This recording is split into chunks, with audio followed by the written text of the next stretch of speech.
Hi everyone, and welcome to you all. I have, as I always do, a very special guest. This time it's a young lady called Sheetal Thobhani. She's a pharmacist, and the reason that's incredibly important, given what's happening in COVID, is it's my opportunity to ask a whole load of questions on behalf of the broader community that we have about COVID, the vaccine, and all of these issues. And I've actually also been helpfully provided with some questions to ask, and I've got a whole bunch of my own. So Sheetal, introduce yourself as well in terms of, your pharmaceutical background. We were talking just before we started recording of you're studying as a pharmacist, and now you've done this amazing presentation, which you've been giving out, I think, on Instagram.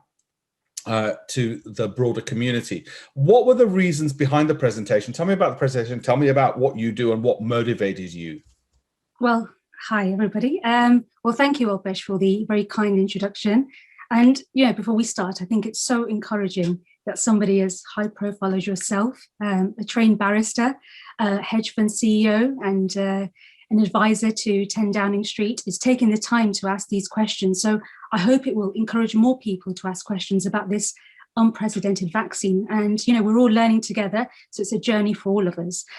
So the reasons that I started this presentation is ultimately we are actually shifting from stabilization to normalization. But what I was finding was I was receiving so many questions from family, from friends, from patients about the vaccination. And there was varied questions, but I was getting a lot of the same questions. And, we're all inundated with all these rumors that are circulating on social media platforms. And it's just causing immense confusion and doubt. And also there's information overload, whether we turn on the news, whether we search online, we're talking to family and friends, there's so much information. And again, that's causing a lot of apprehension and doubt. So, I put pen to paper and, answered all these questions so I could reach a range of people. And I'm very grateful it, reached global range. So, and I've had great feedback as well. So, it's received, fantastic. Well, we're grateful to you for taking the time and trouble, because actually, contrary to what people may think, not every Indian knows a pharmacist or has one in the family. So it's a real privilege to be able to speak to one. So let me ask you the first question, the obvious one, and I know what the answer to it is. Should we be hesitant about taking the vaccine? Well, we have to first understand what hesitance is. It's actually a delayed in acceptance of a vaccination or refusal of vaccination. And, the effectiveness of the vaccination hinges on not only on how well it works in an individual, but how well it's actually taken up. We could have the best vaccination in the world, but if it's not being taken up by the correct number of people, it just defeats the object. It's what's the point? So the hesitancy is actually because of rumors that people are reading online, and we're just faced with a social media storm of misinformation, and many people actually rely on these platforms for their information. And it's so misleading in some cases. And also there's hesitancy because of the unprecedented speed at which it's actually been brought into society. It's never happened before. If we look at previous vaccinations, it usually takes about 10 to 15 years for a vaccination to be brought into society. And the fastest vaccination that was brought out before this was the mumps vaccination, which was 4 to 5 years. So how can a vaccination have been brought out in less than a year? Obviously, people are going to have questions about the speed. And that's why there is a lot of hesitancy. But the fact of the matter is, all the best scientists in the world were focused on this one thing. I mean, that's why, essentially, we were on a global war footing to find a vaccine. That's why it's been brought out so quickly. So it's not as if, they just cut corners. But tell me, what are the other, I don't want to mention the sort of the misinformation, because then we're going to give it, somebody's going to go, oh, I didn't know about that one. But what are the demographics of the people who are more hesitant in your experience and shouldn't be? And then the other thing I want to ask you is, there's two main vaccines. There's Oxford and there's Pfizer. And I should say my wife's had the Oxford one, and there's the rumors. It's almost competitive tension. There's rumors that for people who even want to take it, saying, "Ooh, is one better than the other? So I want you to put that to rest as well, please, if you would. What are the demographics of the people who are objecting, and how do we overcome that? And is one better than the other? Well, the demographic is, we are targeting, everyone in the world, but it is the BAME community, which are reluctant, not to everybody, but they are reluctant to have the vaccination. For example, in Leicester, only just last week, surgeries have been actually ringing patients who have been hesitant to have the vaccination. And they've been doing that one-to-one call with the patient. And assuring and targeting high-risk communities about the vaccination. Is it a language issue? Do you think it's that? Do you think they just don't understand because their first language, and I'm making assumptions here, might not be English? And I've heard on the BBC that some people were approached in English and it wasn't the first language. They put the phone down because they think it's a cold caller or whatever. Well, these doctors in particular have actually been calling patients on a one-to-one basis and actually discussing, why they're hesitant. Yeah. And one surgery in particular had 200 patients who either declined the vaccination or just because they were hesitant. And just by that simple telephone consultation, actually 125 patients signed up for the vaccination. So it's all about trust. Without trust, even the significant breakthroughs in science is suspicious. So we need to rebuild that trust. Patients actually want transparency. They want accurate, easy to digest information. So that's why it's so important for healthcare professionals to, just be open and ask patients to voice their concerns. We want people to talk about the vaccination because really these myths and these rumors actually have no biological plausible reason. On that point, it could be geographic. Leicester, of course, has a high ethnic minority, and it's not BAME, is it? I don't think it's the Black community. It is the Southeast Asia or the Indian subcontinent community, Pakistani, Bangladeshi, Indian. I think, and you can correct me if I'm wrong on this, I think is the key one, is what we mean, as opposed to Black and minority ethnic. Is it religious? Is it, and I don't mean that in a sort of divisive way. What I mean is, if it is, then should we be going to the, Gurdwaras, Mandirs, mosques to sort of get the message across? What solutions? Obviously, there's a role to play for the medics, but there's roles for maybe other people in the community to play as well. We've seen on TV there have been celebrities, for instance, but they might not resonate with the demographic you're talking about. Pharmacists might not resonate. Doctors might not. I would expect they would because of the massive authority you carry with you. But is there a religious role here, for instance, that we're not aware of? Well, really, one of the rumors that we've heard about is the Vaccination Vegetarian. And in our community, I'm not saying everybody, but people are wondering, is there any animal derivatives in these vaccinations? And that's what's putting some people off. And can you just clearly answer to us right now that there isn't?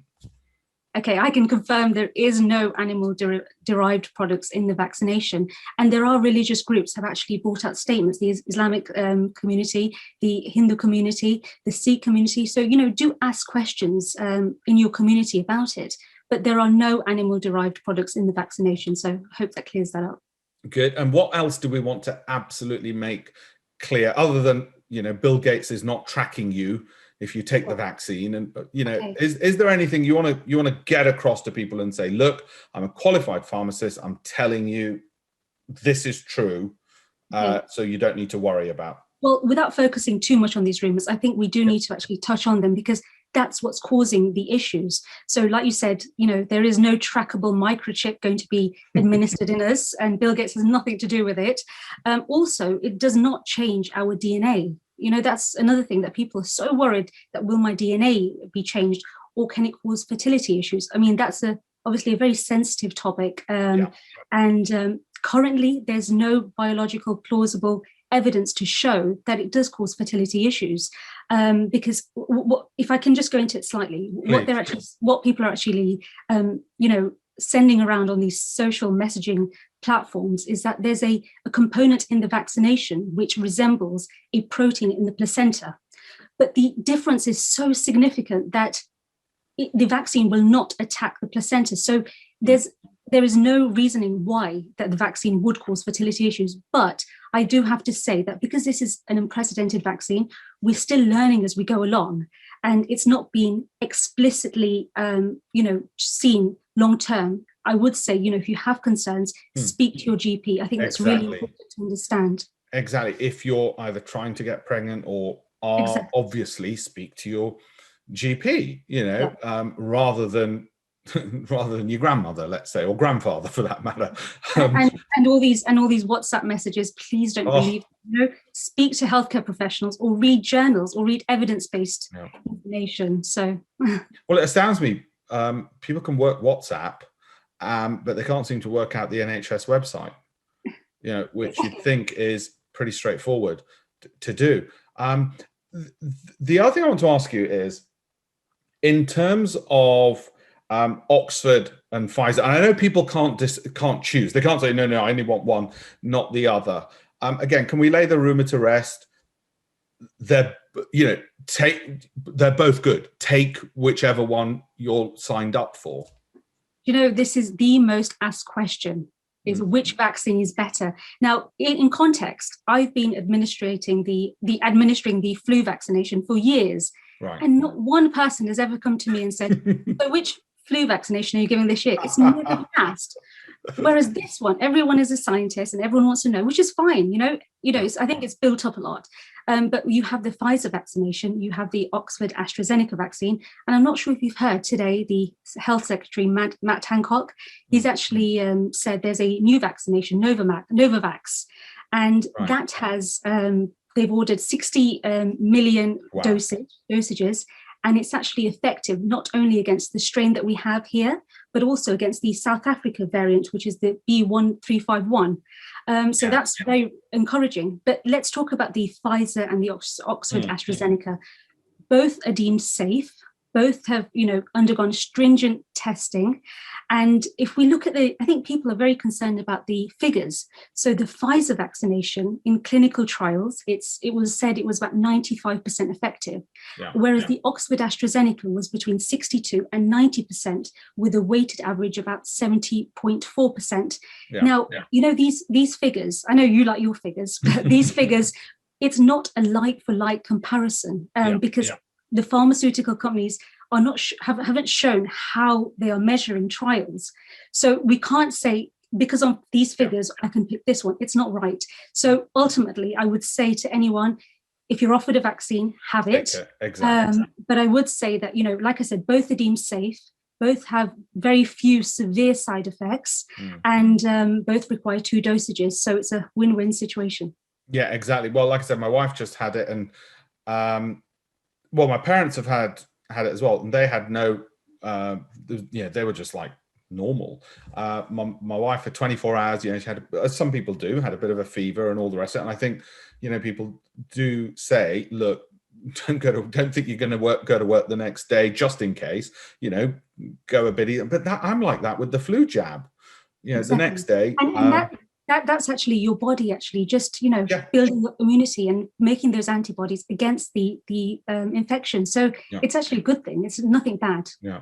I have to say, my wife had a few friends who previously were, they were in the camp of, this COVID thing. No, it's nothing. And then they caught it.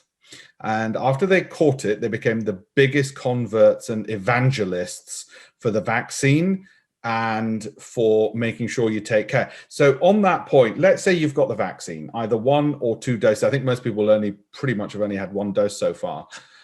Can you again confirm we still need to take the same precautions, in terms of masks and what we can do? It's not that we could just sort of take the masks off and start going crazy.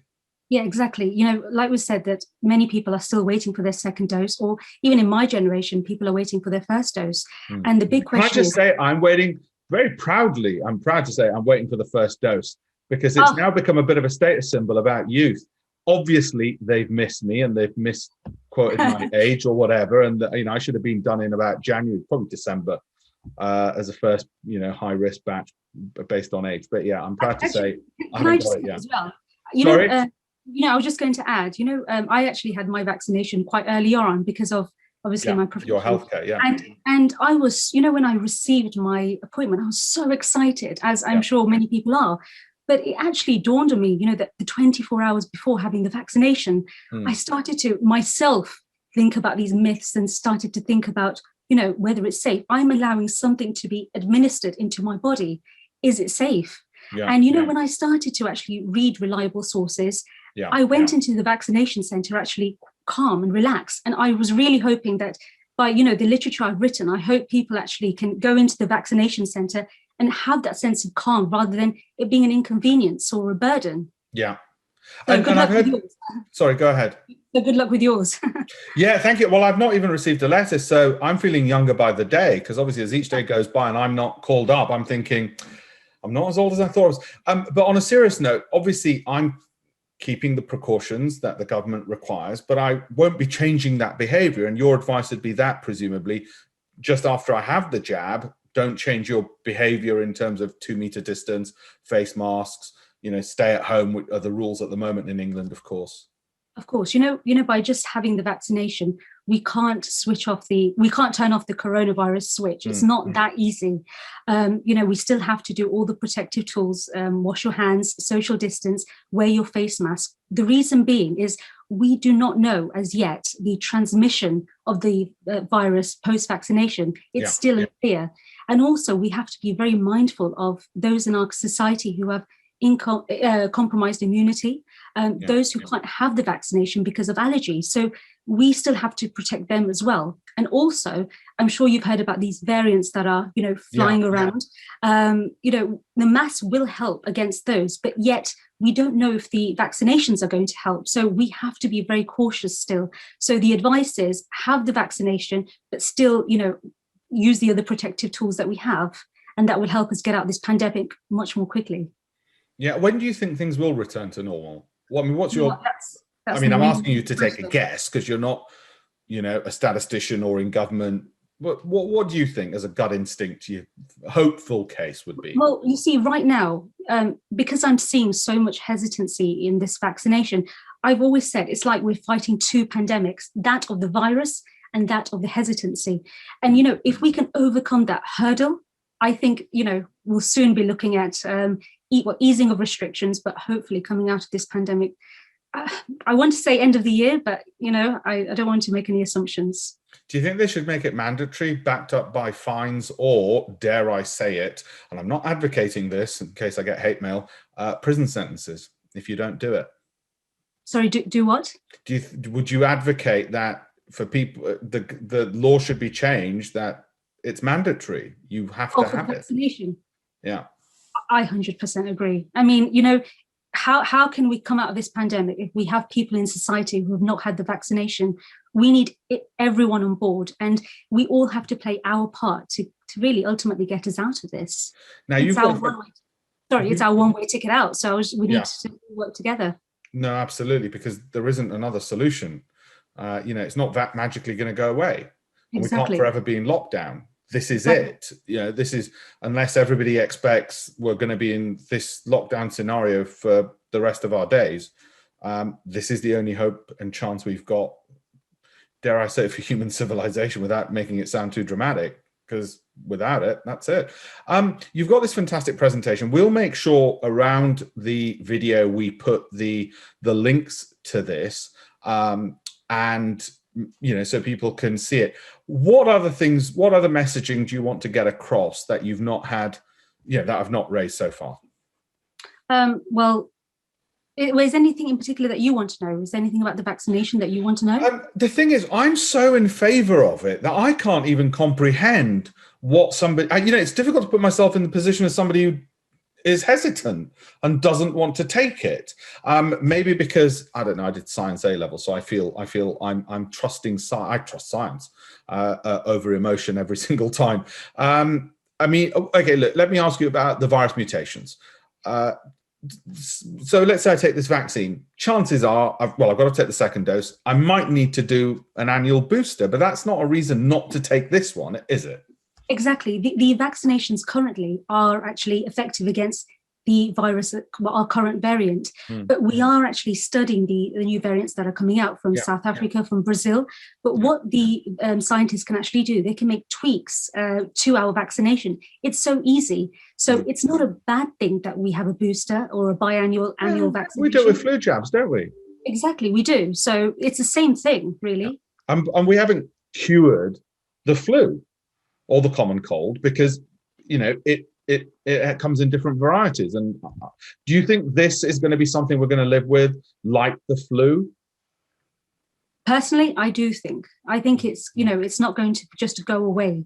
So that's why they are considering the annual COVID vaccination. And it is a possibility. So, you know, it is in the horizon. But, you know, like I said, you're talking about people who are hesitant to have the vaccination. There is, I don't know if you've heard of something called long COVID. Have you heard of that? Yeah. And what that is in particular, some people might not even get any symptoms from having COVID, but they can actually suffer from long COVID, which is actually going to affect them a few weeks or a few months down the line. So some simple things like, you know, walking up a flight of stairs or walking to the kitchen, cycling to work, you actually get extreme fatigue. And why that is because long COVID affects the mitochondria in the cell. And what that is, it's like the battery of the cells. It's a rundown battery. So the COVID is actually affecting young people who didn't get any symptoms of COVID, but it's affecting them so much later on. So if you are hesitant, I would say, you know, try and overcome it and try and speak to healthcare professionals and read reliable sources. I think it's so important. Well, the best reliable source surely is the NHS government website. Of course, that they are the best. Yeah. You know, and speak to your pharmacist, GP. Yeah, exactly. Healthcare professionals, not your uncle or your aunt, unless they happen to be a healthcare offender, unless you're the aunt. In terms of long COVID, are people going to recover from this? You know, so let's say you do have that problem, can you get better? You can get better, but it actually takes sometimes weeks and sometimes months. And even young people, you know, you think, oh, I have to have been in ICU to have long COVID. It's not actually that. That's what's actually so worrying the scientists, that, you know, people are actually being okay, they get long COVID and they're suffering long term. They're actually suffering from chest pain, from extreme fatigue and tiredness. And it's quite debilitating, really. Yeah. Well, I remember several years ago, about 10 years ago, I had pneumonia. And it's the only thing I can imagine it must be like, where you just can, you know, you're exhausted just getting out of bed, and you don't want that. And the best way to avoid all of these issues is get the vaccine, you know, make sure you take the vaccine. One other point on this, which I do want to ask, so let's say, I don't know, I take let's say I take the Oxford one. Do they mix and match? Do they sort of say, okay, you got the first dose Oxford, next one's Pfizer? Does it matter? Should I even be bothered? That's just irrelevant. Well, currently they are advising that you get the same batch, the same vaccine from the same manufacturer. But, you know, depending on how many vaccines we have, or if there's no record, then they would switch. Ideally, you should be actually sticking to the same manufacturer. That is advisable. Yeah. And look, leave us on a happy note. Give us some hope for the future about, you know, things returning to normal and why this vaccination process will accelerate that.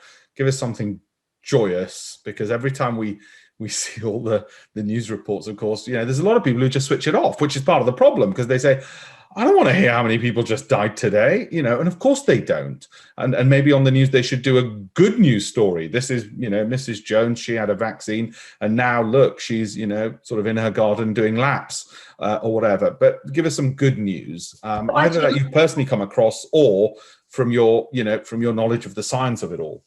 Well, actually, on that point, I would say that, you know, even if you've had the first vaccination, it's so important to actually go back for your second vaccination, you know, for your second dose. Please don't forget that.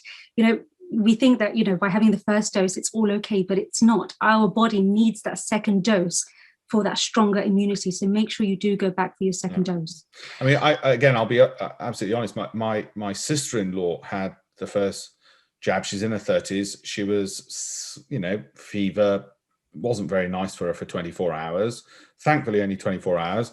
And she said, I'm not looking forward to the second jab. She knows she has to do it. I mean, she's a school teacher, so she's very responsible. She knows she has to do the second one.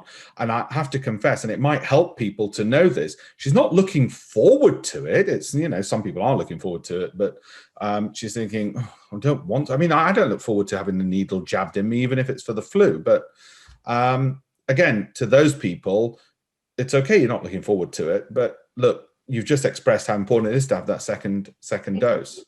And I think there's been a lot of debate about, I don't know if you've heard the second dose being the duration, 12 weeks versus 4 exactly. in the studies. And do you know the reason behind that? I thought it was so that we got more people getting the first dose and to spread the numbers to get closer to herd immunity, but I might be wrong. That's correct. The chief medical officers are actually wanting more people vaccinated with one dose in a shorter time than having few people vaccinated with 2 dosages. Yeah. But you see, there's the debate about the British Medical Association are calling for the interval gap to be reduced. So there's so much debate around this. So we'll see how that goes. But the point is, the first decision we've got to make is, well, I've still got to take it. Doesn't matter when the second one's going to come. I've still got to take the first one. And that's where, like you said, it's the main problem. One final point, and it's just occurred to me. So I'm thalassemic. Can we just, let's make clear in terms of let's call it pre-existing conditions. Again, you'd speak to your GP, whatever your pre-existing condition might be you're pregnant, but you'd let them know if there's anything, and the GP or pharmacist will know. Well, no, Mr. Patel, that doesn't make a difference at all. So again, can you reassure people if they're worried about, you know, they might be taking lots of medication, for instance, in our community, older people, you know, diabetes, blood pressure. What if they're worried about their pre-existing conditions or pre-existing medications? Exactly. I won't want to like just pick on certain medication. I would say, you know, if anyone is on medication or a cocktail of medication, speak to your GP, because, you know, it's voicing that. The main thing I want to say is voice your concerns, and don't simply not have the vaccination because you have concerns. I think that's so important. And just speaking to your GP who knows about your medical history, and they can help alleviate that fear that's surrounding the vaccination. So just speak to them or pop into your pharmacy and speak to one of us. But that's the case in life generally. You know, we know there's a mental health spike at the moment because of isolation and a whole host of other things because of COVID, worries about jobs and so on. Speak to professionals and experts, voice your concern, because, you know, it's the whole talking, it's almost like a talking therapy, even regarding the vaccine. There's no stupid questions, let's put it that way. I would 100% agree. And, you know, when someone comes, for example, in my personal opinion, if someone comes to me with a concern, there's no point me just saying to them, you know what, that's such a silly question, just have the vaccine. If I say that to them, they'll go away. You'd never do that. You don't do that. If I actually, you know, that's what my presentation was about. I wanted it to be easy to digest. So they go away thinking, okay, it's okay. You know, people are having these concerns and I'm not the only one. So it puts everyone in the same boat because we're all in this together ultimately, aren't we? So exactly. Sheetal, I'll make sure that we make the presentation available. I should also ask, if you've not already done it, do you have plans to have it translated into, say, I don't know, Hindi, Urdu, Punjabi, Gujarati? I'm sure I'm missing dialects. No, I definitely can do. I mean, that would be very helpful, I think, to some people. So, you know, definitely I will do that. Yeah, I think it's probably worth looking at. And you won't have a shortage of Gujaratis. You might have a shortage of 2 Gujaratis to agree on the translation, but, you know, let them fight that out. But yeah, you'll probably end up having 15 different versions in each language. I'm kidding. Sheetal, thank you so much, both for the work you've done in putting this fantastic presentation together, and also because it comes from a pharmacist. So it comes from somebody who spent, how many years did you spend at university learning pharmacy? 4. And then, so that's longer than my degree, I can tell you that. And then how many years practicing? 1, but then I've been qualified for quite some time. So yeah. And then you've got the, you know, professional development and you're reading up constantly. And because I know with medics, they just throw stuff at you constantly, don't they? So exactly. I mean, we're just so used to this technical jargon, you know, we're just, of course, yeah. And that's why, you know, when I tell people about that, they don't understand. And that's why it's, you know, I was thinking, I want to make information that's easy to digest and that people want to learn. No, it's fantastic that you've taken the time, trouble and energy to do that, because very often, you know, experts are too busy or they don't see what the problem is. So the fact that you've had the empathy to see what us mere mortals, normal people who don't necessarily know what RNA stands for and all the rest of it, it's great that we get to see this. So we'll make sure we share it far and wide, and through social media, through YouTube and all the rest of it, Instagram, everything else. So I just want to say a massive big thanks to you. I happen to know your brother, who's a businessman, so you come from an incredibly talented family as well on top of that. So thanks for all the service that you've done. And I don't know if we mentioned, so you're from Leicester, and yeah, you've got an impressive football team up there as well. So I'm a little bit jealous coming from Leeds, but we'll see what happens next season. But I really do wish everyone well with their vaccination, and I hope the coming months restore some of that normality which we've so very much been denied in the last year. And I came across a really beautiful word, actually, just to end this off, a Sanskrit word, which is karuna, which actually is very relatable to the word corona. And the word karuna actually means compassion. And what I've actually taken away from this very bleak and negative era that we've all been living through is compassion that we've shown not only to our loved ones, but compassion that we've shown to complete strangers. And, I hope as we move out of this and out of this pandemic, compassion for each other just grows and grows. So I think that's a very positive point. That's a beautiful note on which to end. I will share that with people as well, the Sanskrit aspect of it. And I think it's really nice that you're not just a hard-nosed pharmacist, but you've actually got that empathy and that genuine care to help the community, without which, fewer people are going to take the vaccine. It's going to be a problem. So, thank God for people such as yourself who take time, energy, and effort to do these things. And we're going to circulate it far and wide. And I'm sure we're going to see much more of you in the years to come in all sorts of roles, I'm sure, to communicate not just this message, but I'm sure many other messages in terms of healthcare to our communities in the UK. So Sheetal, thank you very much for everything that you've been doing. Really appreciate it. Thank you for providing this platform to raise awareness. I'm sure many people will listen and hopefully will have the vaccination. So thank you so much, Alpesh.